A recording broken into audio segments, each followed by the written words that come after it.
before I hand things off to Katty to introduce, I just want to thank everyone for joining us today for the first lecture of our spring term as part of our 50th anniversary lecture series.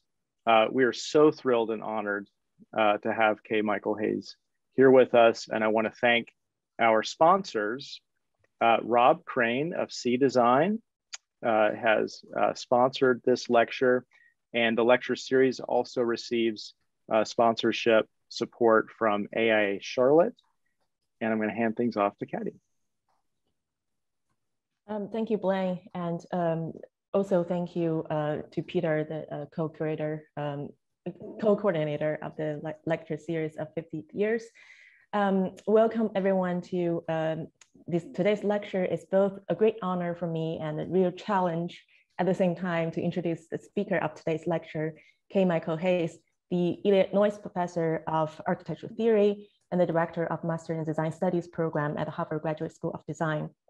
And I was asked to keep the introduction super short, but I believe it's important to acknowledge the influential forces Michael has brought into shaping the field of architectural theory. He plays one of the most central roles in this field, with research focusing on areas of European modernism and critical theory, as well as theoretical issues in contemporary architectural practice. He has been continuously establishing new agenda and generating theories that open spaces for new architectures by overriding the discipline's known tropes. Michael produces theoretical discourses through writing, teaching, and curatorial work.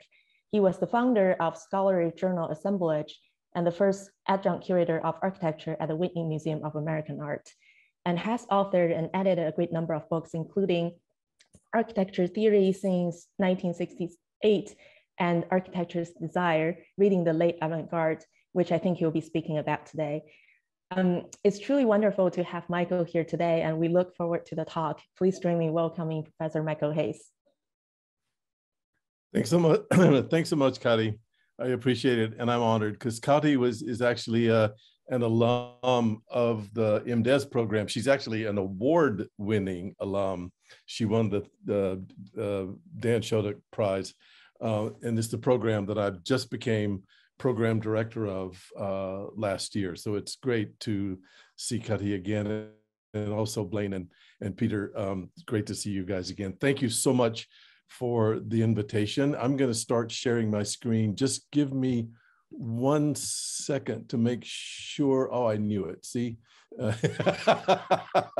we just talked about the dangers of opening up and with your desk, you're opening up a projected screen with all your stuff. Okay, I've got you where I can see you. Just one more second. Now, so I want to talk about, we did talk about, and I'm so honored to be part of this anniversary, and I tried to make it, I was conscious of a kind of forward, trying to make a kind of forward-looking, at least in part, talk. And I'd like to begin just by saying that this millennial ethos, if we can call it that, the turn of the millennium in architecture had big effects, I think, emotionally as well as technically in architecture, and it brought modifications in the architectural object that deviate from very long-standing problematics. And a colleague, Andrew Holder, in the Department of Architecture, and I curated a show a couple of years ago at the GSD, where we looked at some almost 200 practices. We restricted it to America because that's what we had access to. We're interested in sort of academically sponsored practice, what we called experimental practice. So we weren't looking so much at issues of construction and professional issues, but rather almost purely formal experimental issues. So I'm just showing you a couple of slides of that exhibition. And then it sponsored, it sponsored a book that should have been out, but it's off the coast of San Francisco right now in a container. But I do hope you'll look at this book. I want to go back just for a second. In the show, we had this diagram where we categorize the 200 entries that we had chosen in this, we call it a Gramos diagram from the linguist A.J. Gramos, or it's also can be called the semiotic square or the semiotic rectangle. People like Fred Jameson famously have used this in trying to organize a kind of emerging field of discourse. Rosalind Krauss famously used a version of this in her essay, The Expanded Field of Sculpture. And we similarly are trying to organize a big field that most people consider a very chaotic, very diverse, and not very organized field. And what I'm going to be arguing and try to demonstrate is that the field of experimental practice is quite organized according to these 4 ideological positions. And we covered that in the book and then invited some people, a guest for essays, and Andrew and I also have some explanatory essays in there. We started off by categorizing the field in 4, and it's important that, and you see that this diagram appears also on the cover of the book. The 4 interrelated, structurally interrelated categories. They're not just arbitrary, they're dialectically related. And let me just give you a glimpse. There are things that we called first houses or eidetic houses. And we mean 2 things there. We mean sort of imminent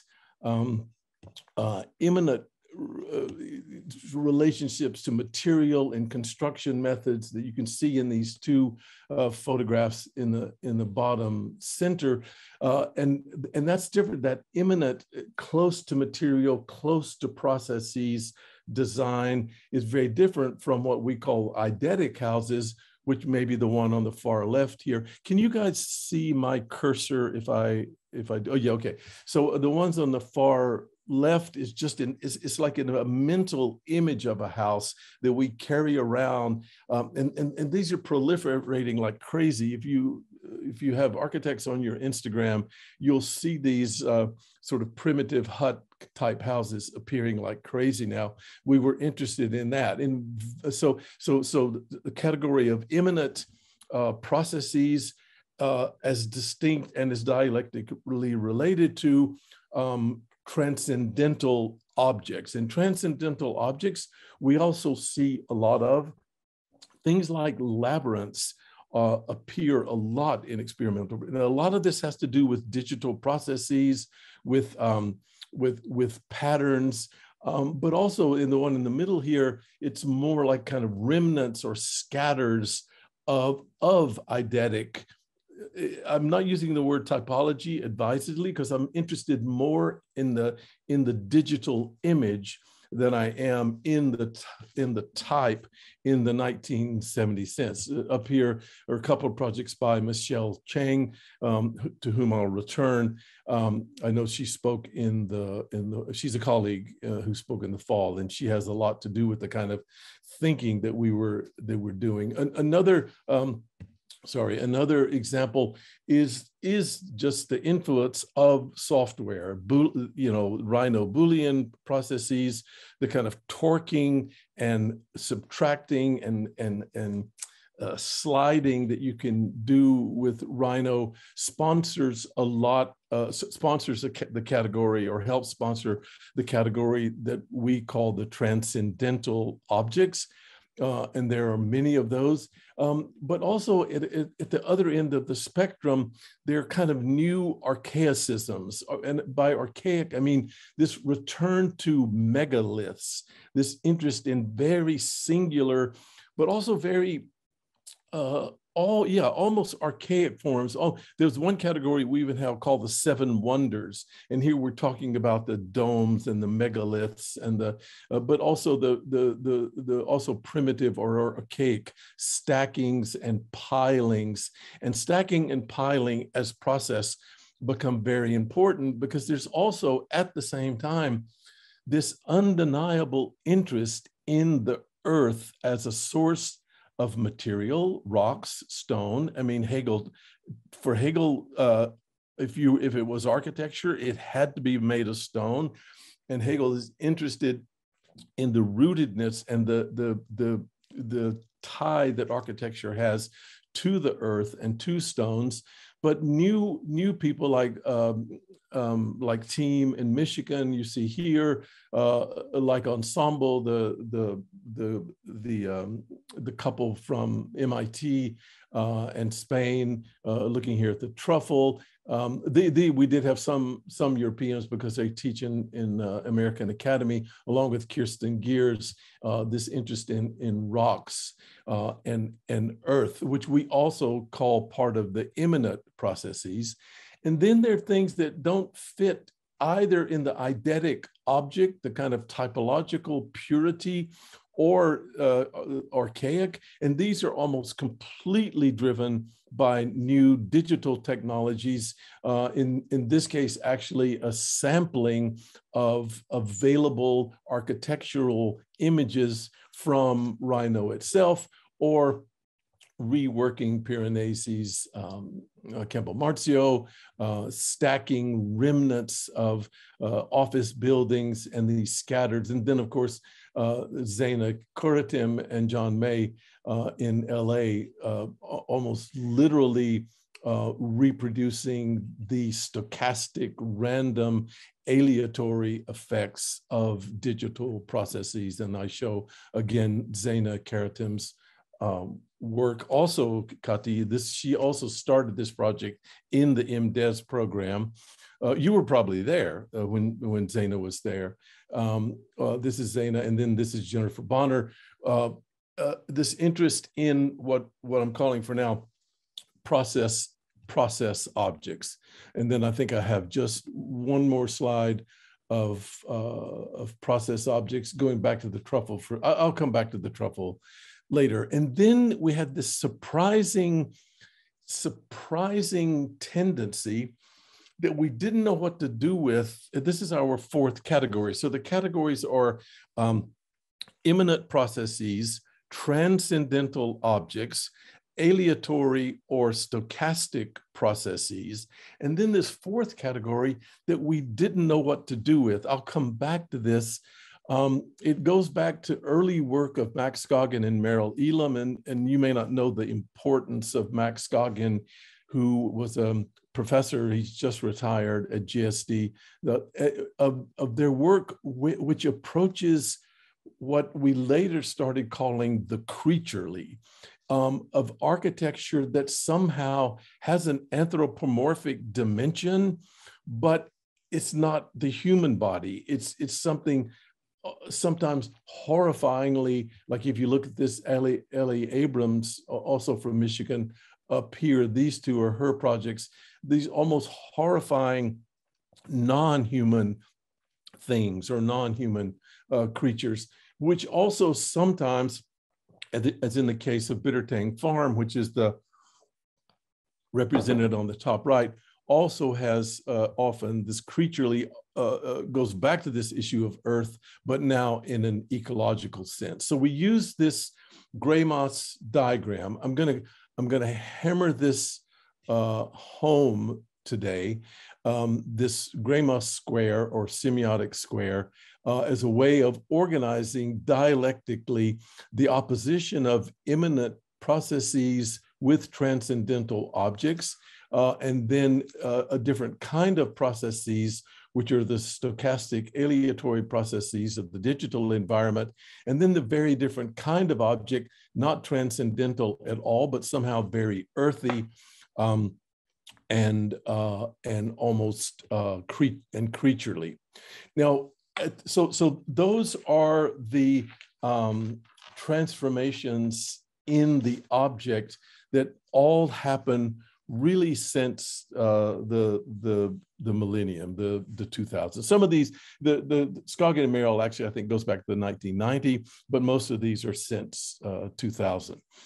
These and other diverse modifications in the object have been accompanied by a complex but still singular change in the subject. And I'm also, so I have two diagrams I'm going to treat today, that Symbolic Square, and then what the psychoanalytic theorist Jacques Lacan in the 1970s was working on, which we simply call the RSI. It is a diagram of human subject formation. It has three components: the imaginary, the symbolic, and the real. And I'm using it to model not the human subject formation, as you do in psychoanalysis, but to treat architecture as a subject, and how does the psychological or psychic or kind of subconscious relationship to the architecture as a subject, or we as viewers or readers as subjects, but architectural subjects, how does the subject, is the subject affected by these transformations in the objects? And so here we have three categories. The first is the imaginary, which is really for Lacan a pre-linguistic phase in subject formation. It's before the child has access to language. The child processes her world through, or their world, I should say, through images and part objects like the blankie, the binky, the crib, of course, the physical parts of the mother herself. These are what Freud called part objects. It has to do, the story Lacan tells, the famous mirror stage, which most of you will have heard of, that the subject, the human subject, comes to self-consciousness in the mirror stage, where the human subject, they encounter their own image, important, not their actual body, but the image of their body, encounter in a mirror, and it's the first time they actually see themselves and come into a kind of self-consciousness. So things like sight and scene and encounter are a big part of this. The image is a big part of this. The body is a big part of the imaginary. And that's in contrast to the symbolic, which is simply, it's not so simple, the domain of language, but not just language, it's the system of language, the totality of language. But it also would involve the law, rules, conventions, traditions. On the left, the imaginary is the body, the right is the mind, the symbolic is the mind. So concepts over the kind of grunts and fantasies and infantile babbling that you would get in the imaginary. But imagine all that in architectural terms. A kind of architecture that's about encounter and sight and scene versus an architecture that's about system and code. And then the third, which Lacan posits very early in his work, but doesn't come back to develop until later, and I'll come to this, that he called the real. The real at the beginning is simply, and he didn't really treat it well, it's simply everything that cannot be imagined and cannot be symbolized. He says that it resists symbolization absolutely, but yet it drives the symbolic effort is to symbolize what the real feeds it, and the imaginary's effort is to fantasize about what the real feeds it, even though if it's still in the real, we actually can't symbolize it or imagine it.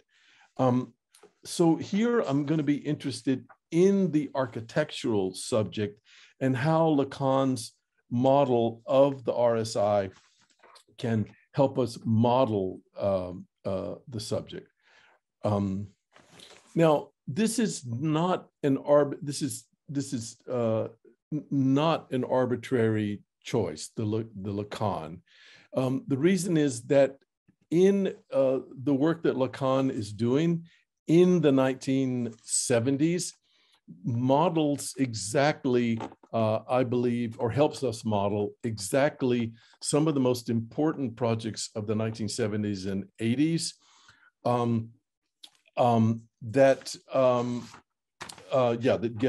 get at my central problem. Give me just 1 second to get back to my notes. The singular subject, the singular change in the architectural subject, I would say, is that the idea of a symbolic authority as the guide and the legitimator of architectural design is called into question by the millennial generation. This starts around 1990 and the kind of end of postmodernism, the waning of postmodernism, and the idea that history, the discipline, the images from history and the discipline are the authorities. So the symbolic authority of architecture has been derived variously over time. In the Renaissance, the symbolic authority was antiquity and the language of classicism. So that would go into Lacan's symbolic realm. Later, or even in the Renaissance, nature was a symbolic authority. Later in the 17th, 18th century, reason became the symbolic authority, enlightenment. Even later, epochal will. As we move into the 19th century, the idea and the philosophy of Hegel, the idea of a zeitgeist or of an epochal will became a symbolic authority. But then in anyone living's lifetime, language itself became the final symbolic. Well, no. First technology also in 19th and 20th century as a symbolic authority, and then technology gives way to language itself. And postmodernism is built on the idea, of course, the language of postmodernism was Jenks's book. The language of postmodernism is the symbolic authority. And by 1990, and certainly by the millennium, the idea of the symbolic authority became deflated. Architects and scholars became skeptical, I would even say cynical, about the relevance of any kind of symbolic superstructure or set of master codes or the relevance of any kind of symbolic superstructure that might sustain architecture as a distinct discipline with a distinct history and a distinct practice, and something that you had to refer to and abide by. This was completely challenged by the millennial generation that we're talking about and encountering. It's by no means arbitrary that I choose Lacan and the RSI as a way to model this, because it was historically exactly at the same time someone like Aldo Rossi began to have his own kind of idea about the waning of symbolic authority. Rossi, in his Modena Cemetery project, which I'm showing here on the left, this is 1973, I think. He uses a structuralist analogy to make an analogy of the project with the city. The individual, this is a cemetery, the individual cellular tombs which are housed in these ossuaries, for him are analogs to the cellular housing fabric of any small European city, while these geometrically derived and sometimes uninhabitable monuments are analogous to the monuments in the city. But then look at these shadows, the kind of haunting, De Chirico, almost surreal quality of these shadows, and the starkness, the bleached white surfaces. There's a kind of haunted quality, a kind of melancholy. And Rossi, toward the end of his career, before his death, talked about how the meanings that he felt were so imminent and so intimate to his work, the meanings of these traditional vernacular, or sometimes, and in Europe, in Italy, you can do this, the classical derivations and the symbolic authority of the classical, but also the symbolic authority of the European vernacular had begun to be deflated, had begun to be suspicious. And he reflects that in his drawings in a kind of melancholy. Meanwhile, in Peter Eisenman's, on the right, just a fragment of Peter Eisenman's Conreggio project, this is 78, and it's absolutely the case that Eisenman's project was, at least in part, a response to Rossi's modernist cemetery and the unexpected and kind of very quick impact of Rossi's work on America. And Eisenman kind of trying to register in his project for Venice a similar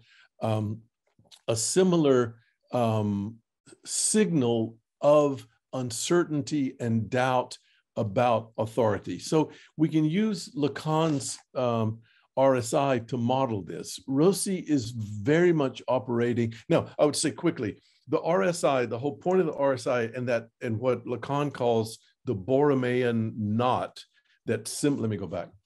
This Borromean knot that symbolizes the RSI and the three spheres of the real, the imaginary, and the symbolic of the RSI, that knot works together. It can't be pulled apart. If you destroy one circle, the whole thing unravels. And yet at the same time, precisely what was happening is, if you will, is that the sphere of the symbolic, the circle, the domain of the symbolic was being challenged.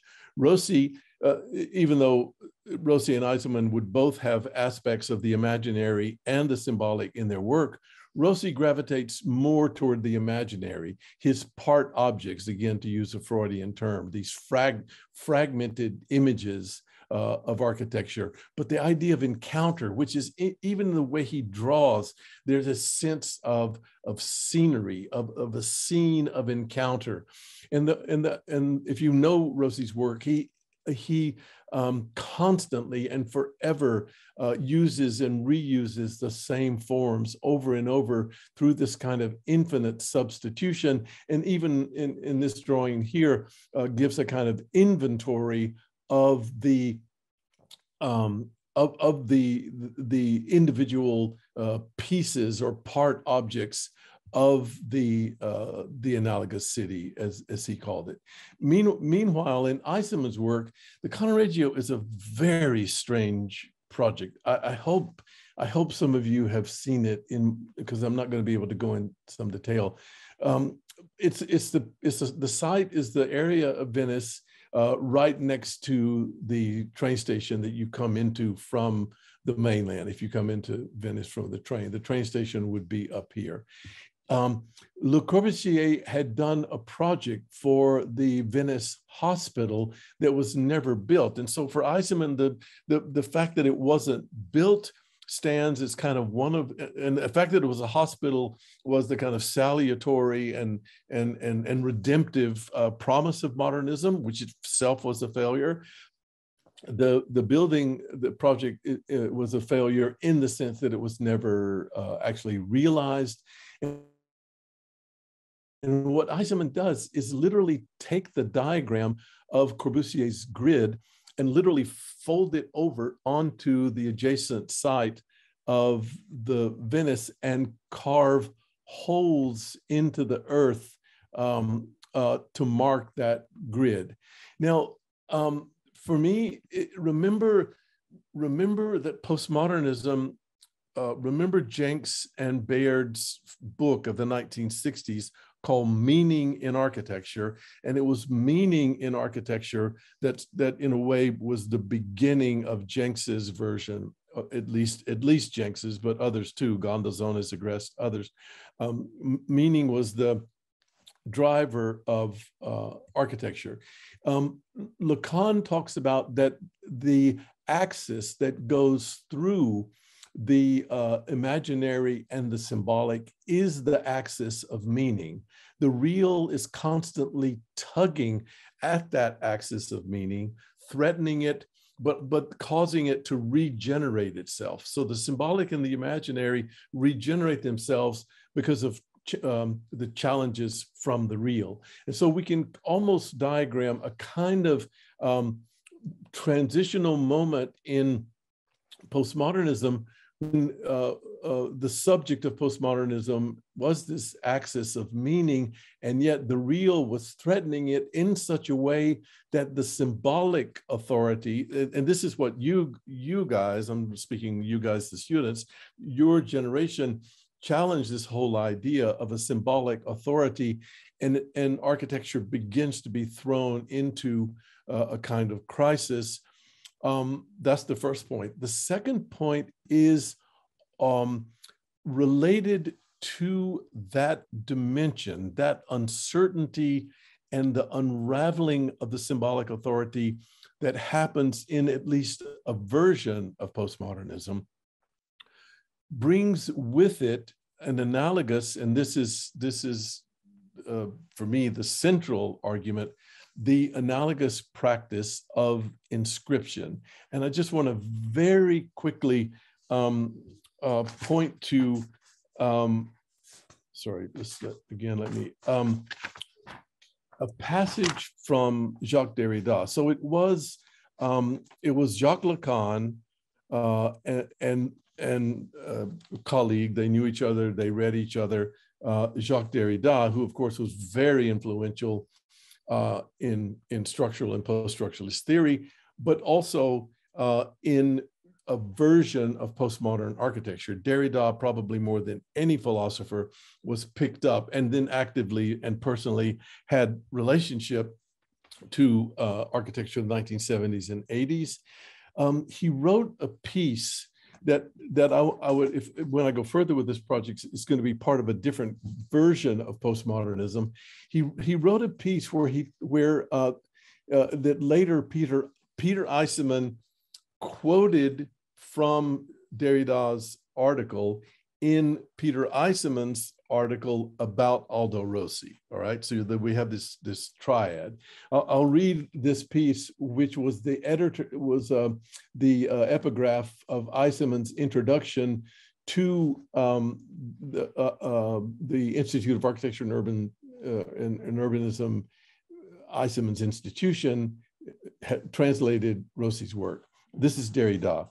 The relief and design of structures appears more clearly when content, which is the living energy of meaning, is neutralized. So he says the structure of, whether it's writing or architecture, the structure of the object appears more clearly when meaning of the object is neutralized. So he's already anticipating this loss of meaning.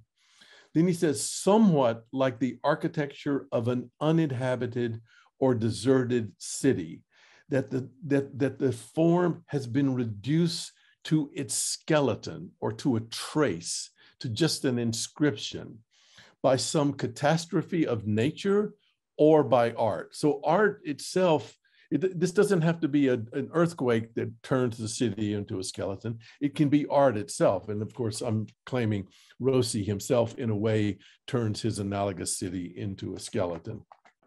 A city no longer inhabited, but not simply left behind, but haunted by meaning and culture. So meaning goes away, but there's something still haunting about the loss of meaning.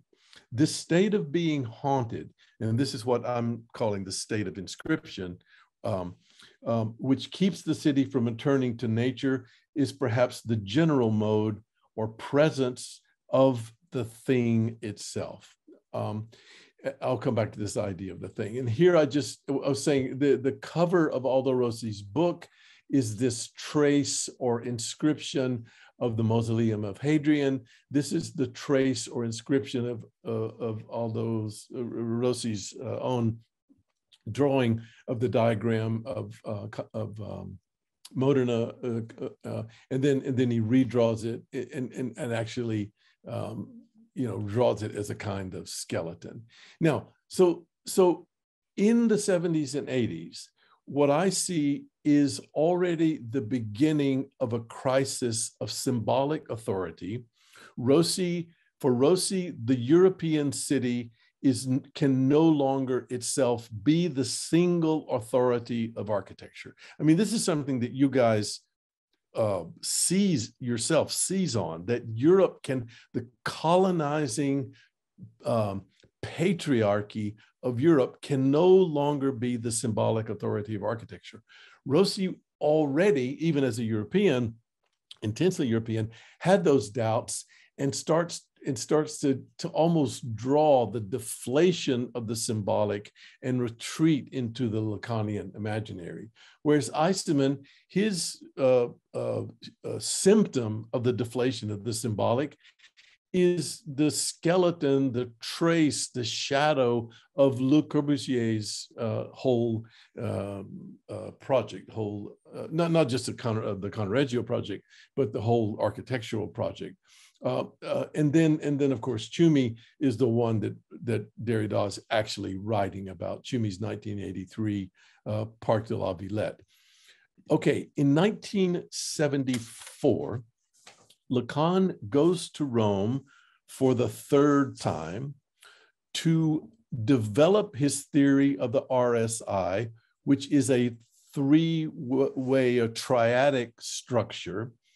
And he will, at that moment, introduce a new concept that he calls, and it's not usually translated, which he calls jouissance. It's right here. Jouissance, when it is translated, it's badly translated into English as ecstasy or bliss.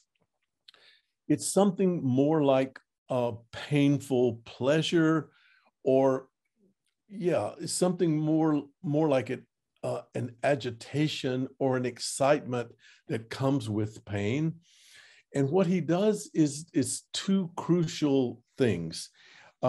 He develops the diagram of just the sort of system of signification that we're talking about with Rossi and Eisenman, one comprising a lack in the symbolic, along with the symptom, and this new element that he calls painful enjoyment or jouissance. The first instance of, and he models jouissance as the space of overlap of the three rings of the RSI.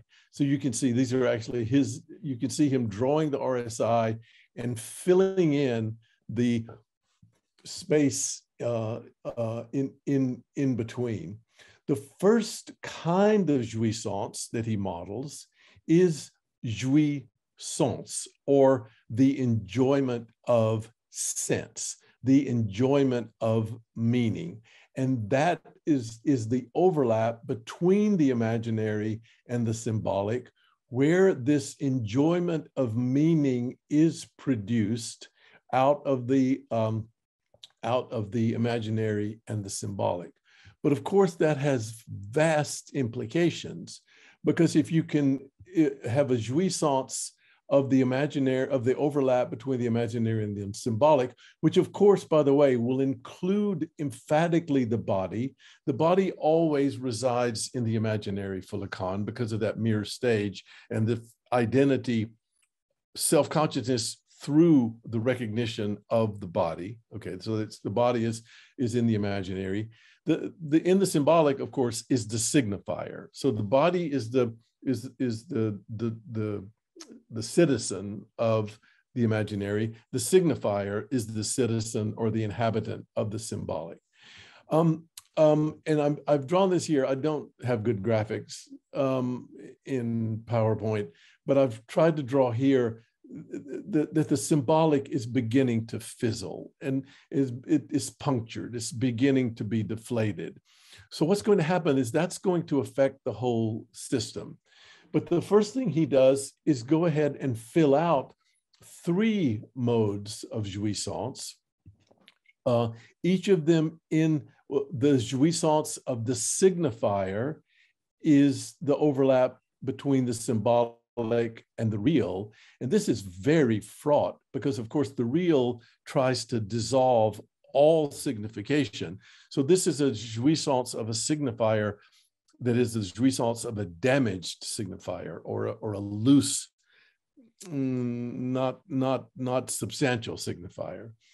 And then this one is the most difficult, is that between the overlap between the imaginary and the real, completely avoiding the contact with the symbolic, which is about to be useless anyway, which is about to unravel. So this will become this will become a very important axis through what he calls jouissance autre. The A is autre, or other. This is the others. He can't even think of a name for it. So he just calls it the other jouissance. There's the jouissance of the signifier, the jouissance of meaning, or I've put sense and affect. And then there's, it's not really the jouissance of the other, though you'll often see that. It's really should be thought of as the other's jouissance. This is an old diagram. At this same time, Lacan's work on the symptom begins to come into the forefront. So 2 important things: the idea of jouissance and the idea of symptom. I'm going to have to speed up. Just let me say that the symptom becomes the center of the RSI diagram, because the symptom, we're not going to worry about the Freudian symptom because we don't have time. Lacan's symptom is a little bit different. He actually gives, he will later give a formula for the symptom, that the symptom is the, he calls it a factor of X. The factor is the jouissance factor, and X is an element from the unconscious. So what the symptom does is pull an unrepresentable element from the unconscious, factor it with one of the modes of jouissance, and hands it to the consciousness. So it could be a jouissance of meaning. The jouissance of meaning is the symptom factoring an element of meaning from the unconscious, or an element of the signifier from the unconscious, or some other dimension of the unconscious that we don't even know and can't symbolize because this axis doesn't go through the symbolic. So that's the first point. The second point is that then he talks about the progressive tightening of the RSI as the symptom becomes more prominent. In a way, as the symbolic continues to deflate, the subject itself is all the spheres of the subject is about to fly apart, and the symptom has to gain in power. And it's almost like, if you think of this as a whole, the symptom reaches down into the whole, pulls up pieces of the unconscious, and then gains a substantial dimension so that it becomes a 4th ring, which sutures or ties back together, or better, knots back together the failing symbolic. And you can see that if the symbolic comes loose, the whole thing, all the rings come apart. But this is the way he diagrams the new symptom is coming out of its hole in the center and actually developing into a new ring, which uses sigma. Is that sigma? Yeah, to symbolize the new symptom, which he uses the word, I'm sorry, this is too much, but I'm almost finished with this part. He uses the word symptôme, which is just an acoustical equivalent of how you would pronounce symptom in French. This would be pronounced, this is the way it's spelled in French, and this is pronounced symptôme. And this is an old French spelling, which has this, it's a cognate, acoustical cognate, symptôme, which he names this new dimension of the symptom. And crucial here will be a new potential for a new kind of sense, or a new kind of jouissance, a new kind of information gathering organ, which does now without the symbolic, or at least it can have traces of the symbolic, but the symbolic can lose its authority because the symptom, takes over that role. This is, I just was Googling around looking for diagrams. This is the way one person, I actually prefer this rendering better, because I don't want the symptom to be really equal ring. I want it to be, and for Lacan, it is also a ring that holds the whole thing together. So through the symptôme, we can now imagine that an architectural encounter can produce a fullness, a new kind of substantial fullness that doesn't depend on the authority of the symbolic. It is a fullness that's not structured by the old symbolic authority. The symptom, or the symptôme, is an expression of experience that still, it can still be immanent, it can still be transcendental, but it also, the symptôme also grabs pieces, and this is important for Lacan. It brings the real into the system of signification in a way that the real before was only destructive. The real was only challenging to the system of meaning, and now the real can be brought into the system of meaning. So what my job is then, let me just look at the time. Remind me, we started at 2, so I should already be finished. Is that right? Okay. I will finish very quickly. Oh dear. Okay. My job is to bring the triadic structure of the architectural subject together with the quadratic structure of the architectural object. And I will claim that what I'm calling the notion of inscription as when the symbolic meaning fails and what you're left with is just a kind of skeleton or a trace or an inscription. I've put it here: trace, symptom, inscription. These are all homologous terminologies from Lacan and Derrida that can fix or suture or heal the subject and produce a coherent field, an ideological field of objects that I'm going to trace in conclusion, that brings together the attributes of the subject formation of Lacan with the dialectical object elements of the object from Gramos. And let me go through this once again. Notice here we have 4 conditions of the object: immanent processes, transcendental objects. Then I'll talk about these 2. Immanent processes, I've said a bit about them. It's when like in this project, which is called the Truffle, it puts the viewer directly in touch with immanent things: earth, air, hydration, heat. metabolic processes, ecological processes, materials that are brute and contingent. The way this thing was made was a hole was dug in the ground, bales of hay were brought in to create a kind of, piled up to create a kind of volume.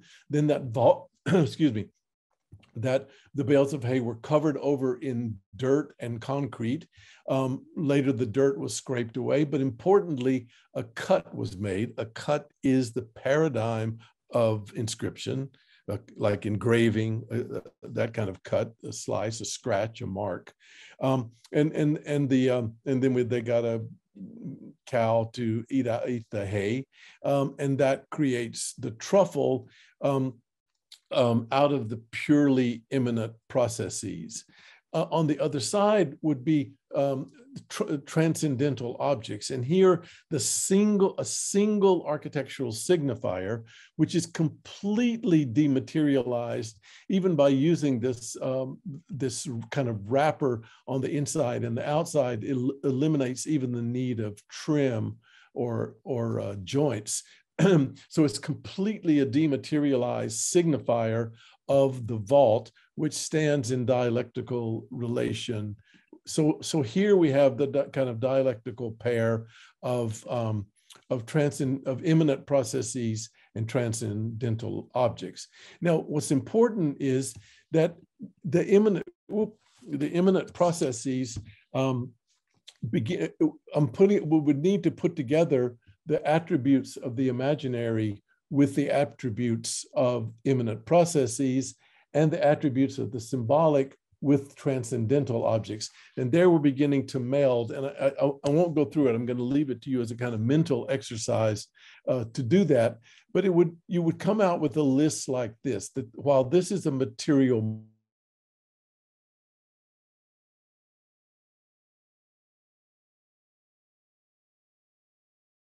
more sensible, and this is virtual. This has to do with geology of the earth. This has to do with topology. If you follow this through, you get a lot of topological manipulations in Rhino. This is a found objects. This has corporeality, is about the scene, it's on a beautiful site.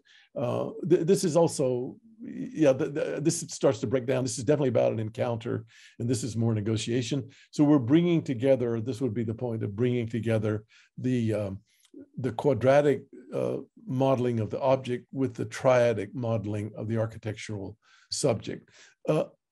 In that third place, which is, let me go back. So we have these two.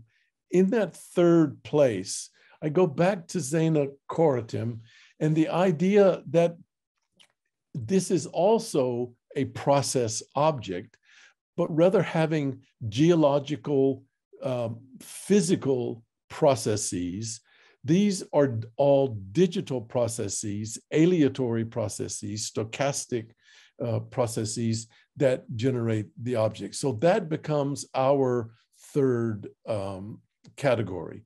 And I was going to use, I won't have time to go through Michelle's as much as I wanted. I know she talked about convolution. I'm as interested in a project she did called Noyes, where she takes the absolute paradigm of architectural organization, which is grid, runs it through a Perlin Noyes program where the grid is distorted with no input from Michelle. This is complete desubjectifying, deauthorizing in this kind of, and kind of elementalizing the grid down into a series of components that she then reuses those distorted components and with great skill designs according to this distorted grid and all its elements, and then those distortions are registered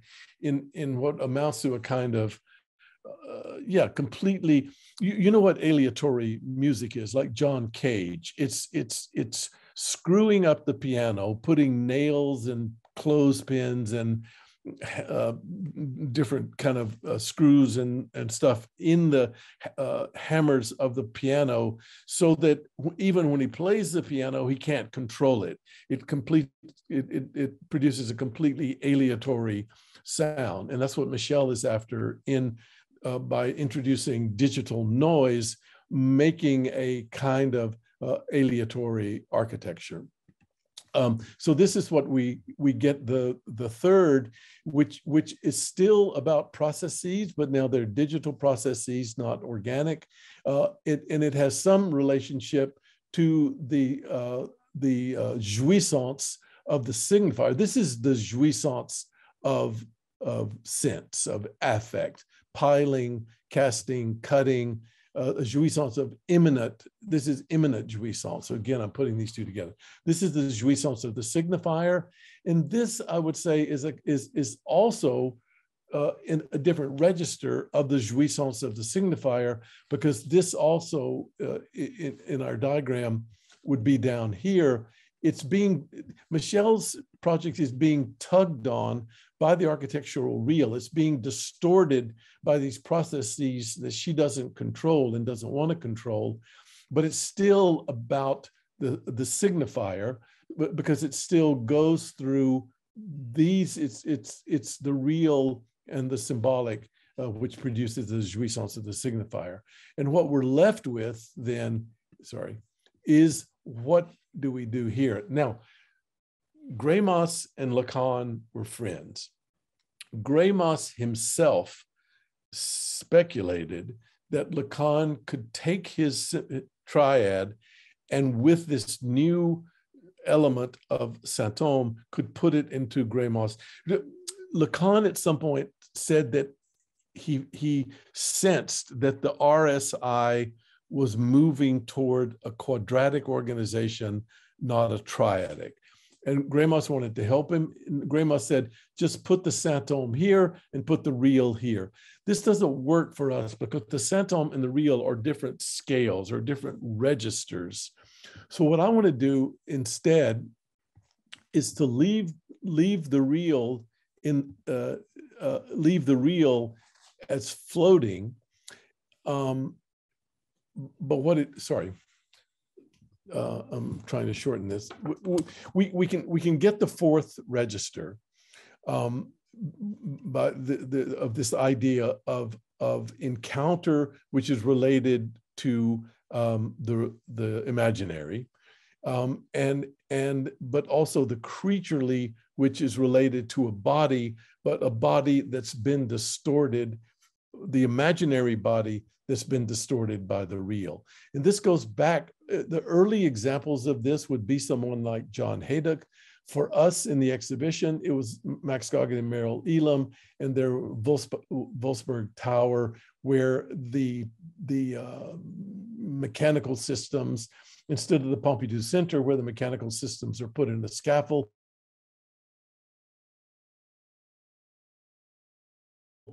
here the architectural squid.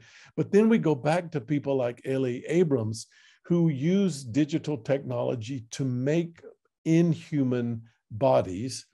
And then someone like Christy Ballier and Baer, I can't remember Baer's first name, use also kind of anthropomorphic imagery in a more controlled way. Or someone like, again, coming back to Bittertang Farm, for ecological reasons, making these kind of creatures. This is a project that is made out of 6 cows, using every part of the cow for an enclosure. So here we have then the what I'm doing is saying that the imaginary and immanence work together to create this category. The subject formation and the object formation come together. Here we have the symbolic, which deals with the signifier, and transcendental objects, which characterize that. The real is in a way shared by all the 4 quadrants, but these two quadrants are closer to the real and feel the effect, the distorting effect of the real more, but I'm leaving that as a triangle. And then what holds it all together is the idea of inscription. In the essay, I do much more than I can do now of showing how inscription is a homologue of the centum, which is the fourth ring which holds all this together. So my claim is that the centum, which is a fourth ring that holds all the others together in Lacan's triad, is also that Gramos has a centum too, which is the oneness, that this diagram is a single field, a single ideological field with four interrelated, dialectically related positions. So that is its own kind of centum.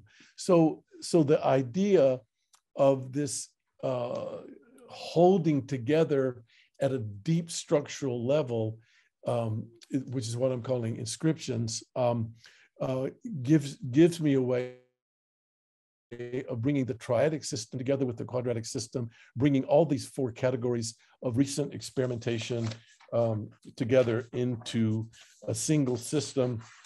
And you can see now that I needed more time to really, or would need more time. Maybe Blaine will invite me to give a seminar, a week-long seminar, where we can develop this idea of a system of inscriptions, which our claim is can explain the present production, which is a kind of after postmodern, but using some version on some ideas that came out of the postmodern, but is after the postmodern, which can reject the patriarchy and the colonizing tendencies of the authoritative symbolic realm, but still by having substantial, complex and complicated interactions in what is definitely an ideological field,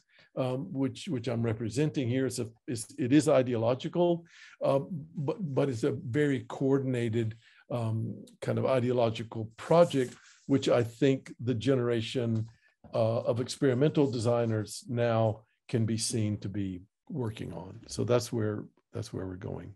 Thanks. Great, Michael. Thank you. I'm sorry we don't have more time. Yeah. I'd love the seminar. I love the seminar idea. Quickly, so the book looks fabulous. I see information about the exhibition online, but at some point we'll be able to get a copy for our library, I hope. I will send you a copy for your library. It should be out. It's I can't remember. It's like 500 pages and it has you can see it here, 800 images, 10 essays, 120 practices. The 10 essays. It's Sylvia Levin. It's Catherine Ingram. It's Lucia Alais. So very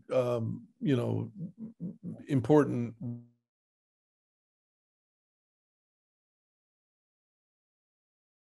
writers that are represented in some small photographs, but some larger photographs. So I'll definitely get the school. Well, congratulations on the work.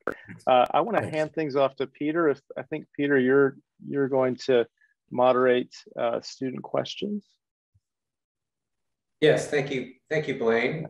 Thank you, Michael. Very intriguing, stimulating lecture. Lots to be thought about and discussed. I'm going to actually kind of give it over to the students for the audience. We have Joseph Gordon, an M1 student currently in the program. We have Katie Warren, who's also an M1 student. Jake Farning, I believe, is in 4th year. Is that correct? No, actually in the graduate program as well. Thanks. M40 student, if I can use that term. And then Sharif Kane, who is an undergrad in the 4th year. So I'm going to go ahead and turn it over to you all. Maybe I can call on Joseph maybe to start us off. Yes, I'd be happy to. Thank you so much, Professor Hayes.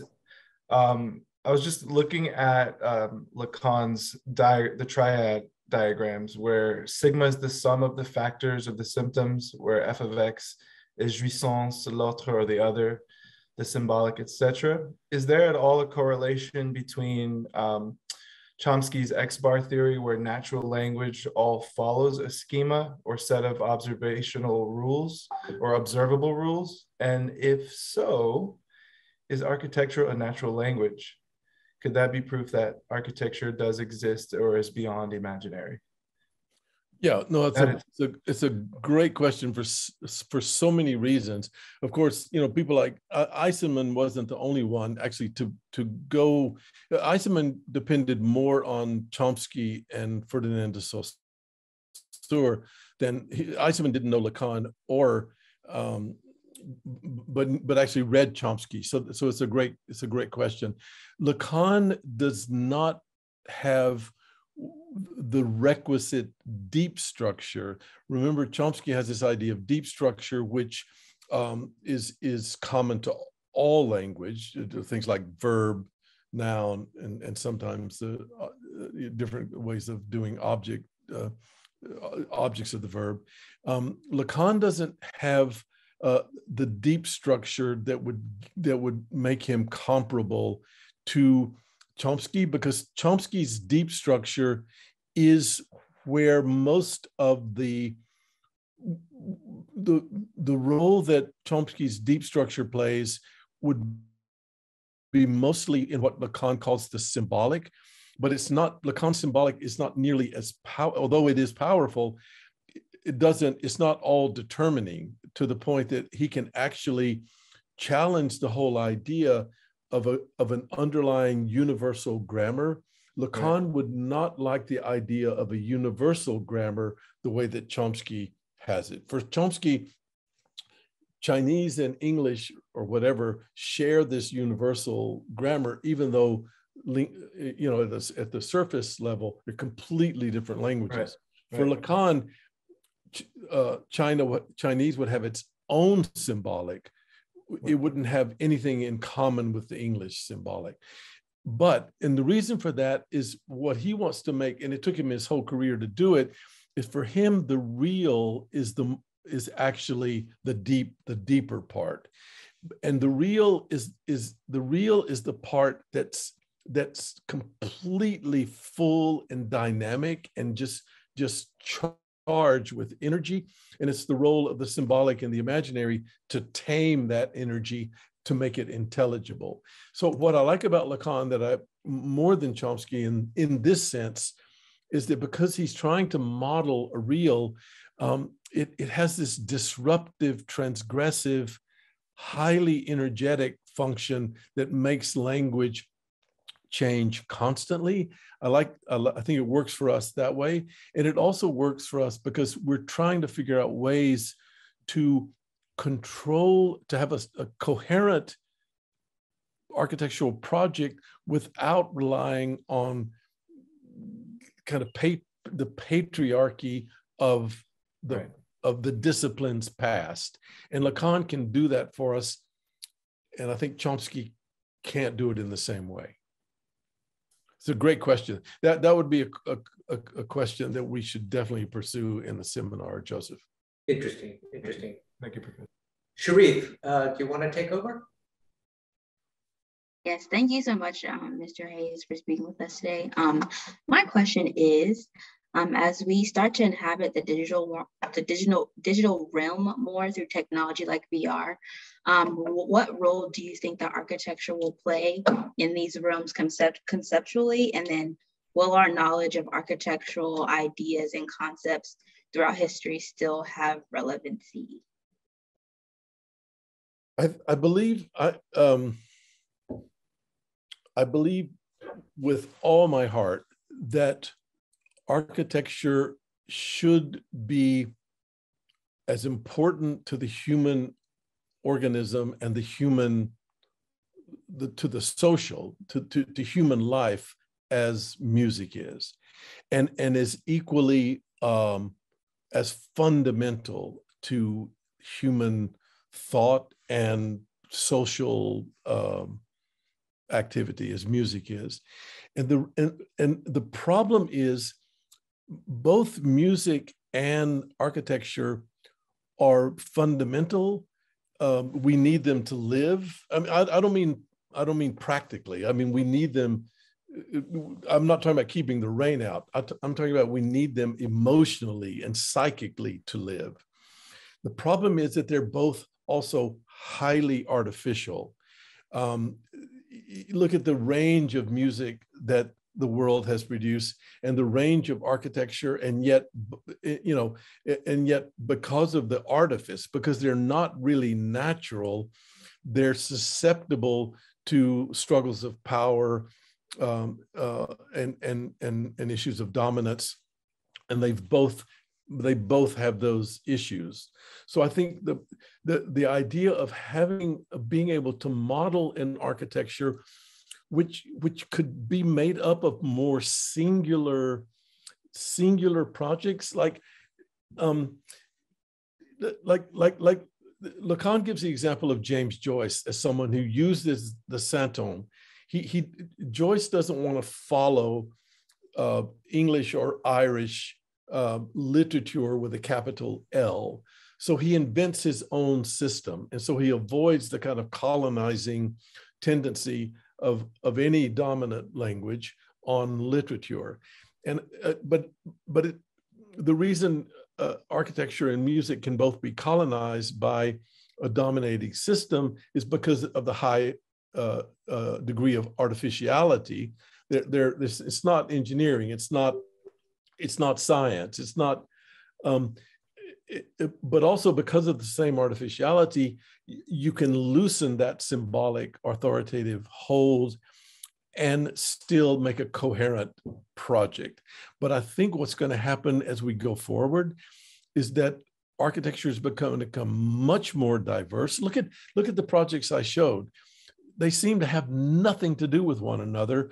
And yet what I'm claiming is that deep down, they have everything to do with each other, which is to continue to explore architecture in a fundamental way, but forgetting all that we've been taught of the rules that we have to follow, right? I'm trying to model a way toward coherency and robustness and a kind of, and even collectivity, but one that does not abide by rules that are really just artificial rules that have been handed to us. Does that make sense, Sharif? Yes, it's kind of like in line with what I was thinking. So yes, thank you. Yeah. Very good. Very good question, Sharif. Katie, would you like to be up next at bat? Sure. Yeah, thank you so much for this lecture today. It's definitely a lot to digest, and I'm looking forward to revisiting that first chapter of your book because I think I understand it maybe a little bit better now after you've explained it. So I really appreciate that. And I think what I want to ask you about is this idea that it feels like what you're talking about is a lot bigger than architecture. It's sort of a philosophical or theoretical structure, and whether you feel like it fits within the realm of architecture, or you interpret it through architecture because you're an architectural theorist, or whether it's a bigger way of looking at things that maybe fits other forms of art and media, or whether architecture has a unique role to play within that. Yeah, I'm going to hook it actually to Sharif's question.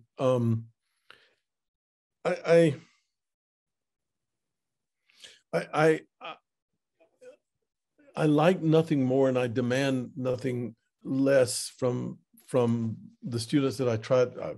I don't demand. I don't mean to say I demand. I hope for nothing less from my students than a very serious and deep relationship to architecture as such, to architecture in all its specificity, right? Just like, go back to music, just like you need to do those arpeggios, you need to work at it, and you also need to listen to other composers so that you yourself can be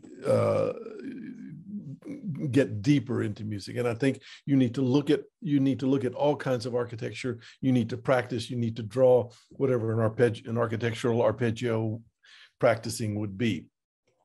On the other hand, because I do have some philosophical training, but it's because I do think that architecture is so humanly important that, and I think, Katie, what I'd like to do is have twice as much time and have a full half of it just talking about the architecture, but I needed to get out the theoretical underpinnings, because that's what I think was kind of expected of this presentation, right? So I agree with you. I think there was too much theory and not enough just the excitement of talking about architecture as such. But it's because I believe so much in the power of architecture that it deserves this kind of serious, deep reading and meditation. I do believe that. I've forgotten. Just can you put the question just quickly one more time? Just. No, I think you answered. You got it. Okay. Yeah, okay. very interesting. Thank you. I appreciate your perspective. Yeah. Very good. I actually, just as a side note, many of the lectures last term, and I'm happy to see that you're continuing through it, is a way to test some things that, that you're experimenting with as a scholar. And so we're willing to be lab rats with regard to that. Exactly. Yeah. No, Peter, I really appreciate that. I just think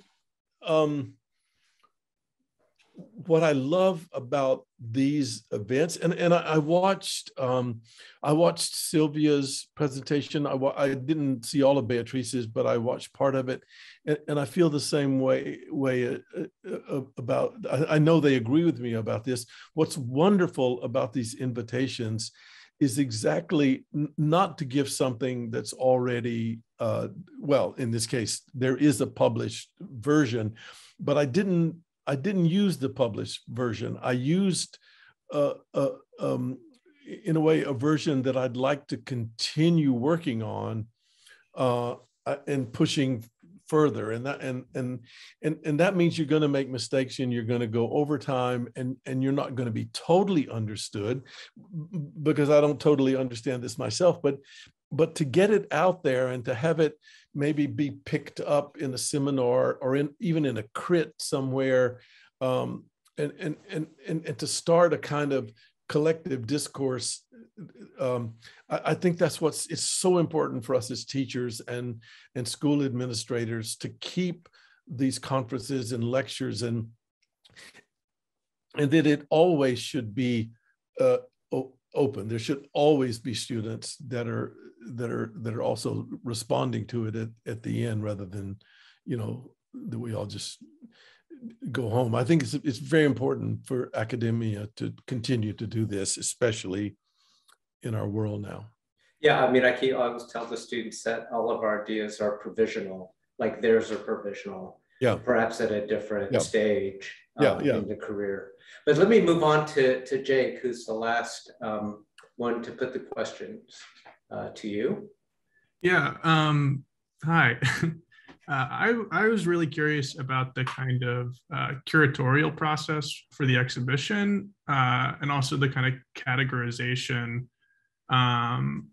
as well as the kind of, starting with the Lacan RSI triad, and then the kind of transcription towards the semiotic square, but just kind of like where the weight was placed, and kind of like what the process was like as far as categorizing the projects and the relationship with Lacan. Yeah, that's a great question. I wish Andrew Holder were here. Andrew is what? Blaine, how old is Andrew Holder? In his 40s, maybe. He's the age of many, even most of the participants in the show and in the catalog. We're going for that millennial, as I started off saying, that millennial generation, because they're the ones who, they don't have a lot of built work yet. A lot of them, most of the people in the show teach. It goes back to what Peter was just saying. We chose people who may not be so professionally successful, though some of them are, but they're still pushing the envelope. And so that was the first criteria. We didn't want to, we had to put Max Goggin in because Mac is just so important to the school, but everybody else was sort of in their 40s or maybe early 50s, right? And everybody was most of them were academics or architects and academics and experimental. And then what we spent a lot of time, and it was great fun. And we used, coming back to Peter's point, we brought in students to help us. We would pin up 100 8.5 by 11 sheets, and we do like a crit, like a jury, and we would say, we would talk to each other in a kind of proto-theoretical way and just start groupings. Really, a lot of pure formalism. I totally admit it.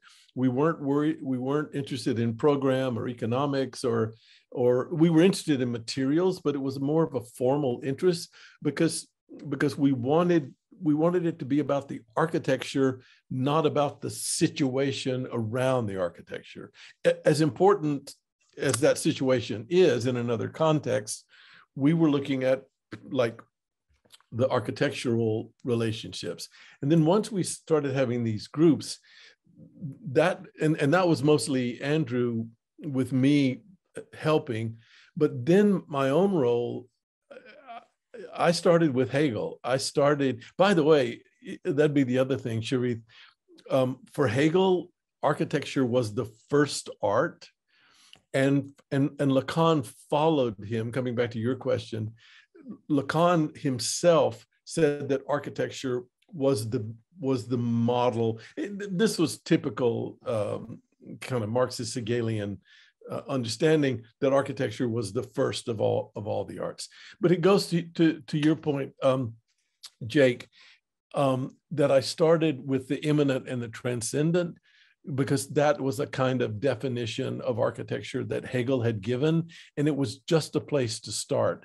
And the other two categories derived really by looking very, very closely at the work, derived from them. We just let it, we let the work kind of categorize itself. But the more, and Frederick Jameson once told me this, he said, this little Gramos, he said, it's a machine, and sometimes it works and sometimes it doesn't. He says, but when you start filling out these slots, if they work, then they must be right, right? Because you fill it out different ways. I filled it out many different ways, and it never quite worked. So when I came up with this stochastic thing versus the creature, it worked. So it's got to be right. That's kind of what I thought. I encourage you to curate in your mind, to look at work, compare work. I mean, work of your peers, work that inspires you, work of your teachers, work of people in the field. Don't just look at it, compare it, and try to theorize it, because that's the way you're going to come up with your own symptom. Everyone has to everyone their own symptom. Coming back to Sharif's point, we don't need patriarchy when we all can have a robust, genuine project of our own.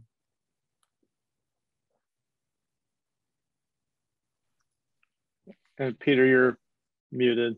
There you go. Oops, sorry. We have a very long question. I don't know if I can in chat summarize it. Yes. Where is it? I can. Oh, at the end. If you just click chat here. Is it the one from Nadia Anderson? It's the one from Nadia Anderson. Yes. You're supposed to read it. Yeah. Okay. That's what she told you, Peter, I think. Well, since the audience can't see it, but I think the important point is in dealing with the issue of the real, where do you place thinkers like Lefebvre, Foucault, maybe Bourdieu, as well as architects like Teddy Cruz, Rania Gusin, others, whose work kind of lies in the political, the relativity of architecture as an operative tool for action. Is this Lacan's real? Does it imply a multivalent, non-holistic idea of architecture without objects? And Michael, you can see the first part of it. Yeah. But yeah,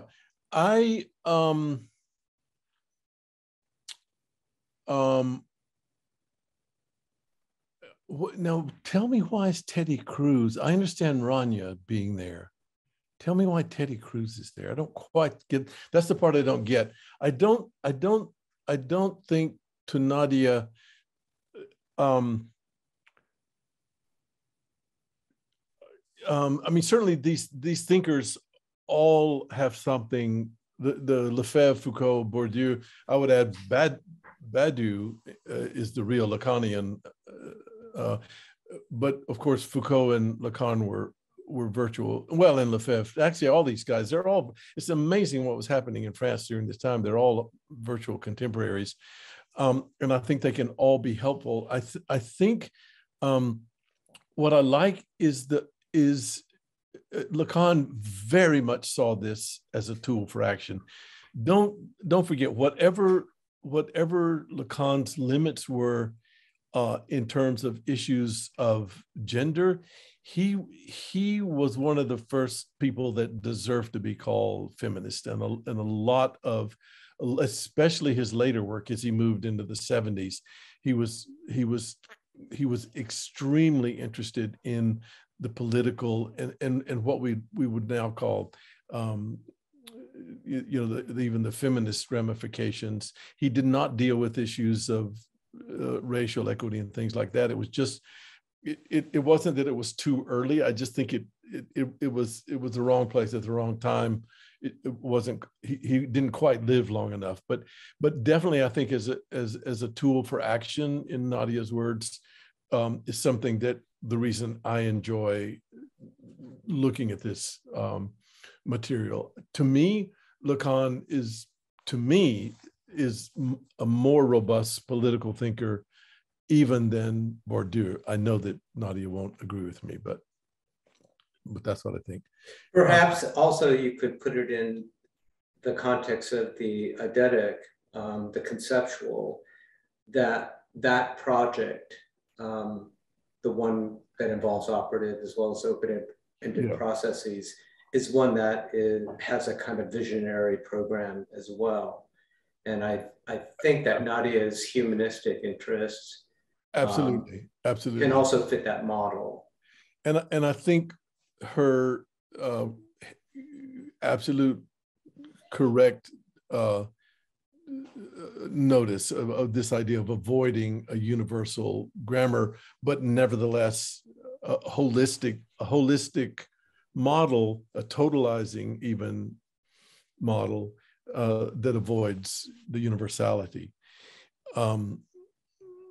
is something I like about Lacan. I wish Nadia, if you would read the very end of my essay in the book, I take this a step further and do a kind of quick, but I think good reading of Amanda Williams's houses in Southside Chicago, the ones that she painted different colors.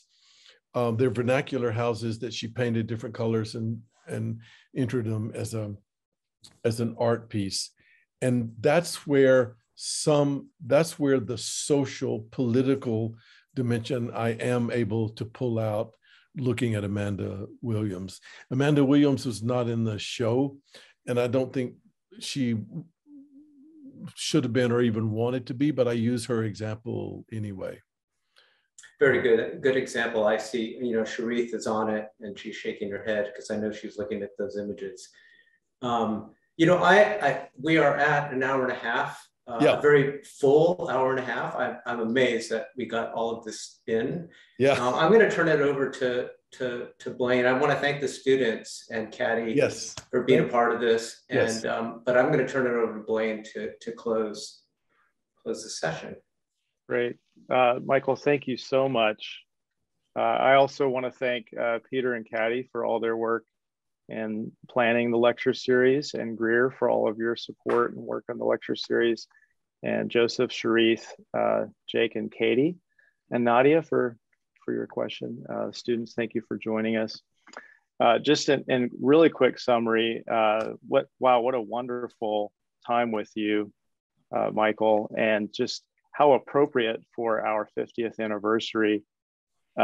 Amazing job I felt like a student again with a lot of the content, but you created this incredible bridge to present and future concerns that really helped me reconnect a lot of my earlier thinking and folks that I was studying previously. So perfectly appropriate as we look back on 50 years, but also look forward to the next 50. And I was thinking too about how semiotics isn't discussed as much today, right? Some of this terminology isn't present in current conversation, and yet we obviously have so many questions today about form and materials and meaning. And if anything, the relationship between form, matter, and information, I would argue, is even more highly charged today. And so I really appreciate the solid, robust theoretical grounding that you're providing for us to understand and I love this idea of like work becoming more diverse and toppling dominant structures and everything is incredibly freeing and kind of liberating. So I could go on, I won't, because I know folks are going to go to the studio, but you've really inspired me and students with your questions. And we'll absolutely have to have you back for this seminar and more, Michael. So thank you so much. And I just want to thank the students so much for the questions. Thank you so much, and for the invitation. Congratulations on the 50th anniversary. It's great. Thank you. Right, and thanks to C Design for your sponsorship and AA Charlotte. So everyone have a great afternoon and a great weekend.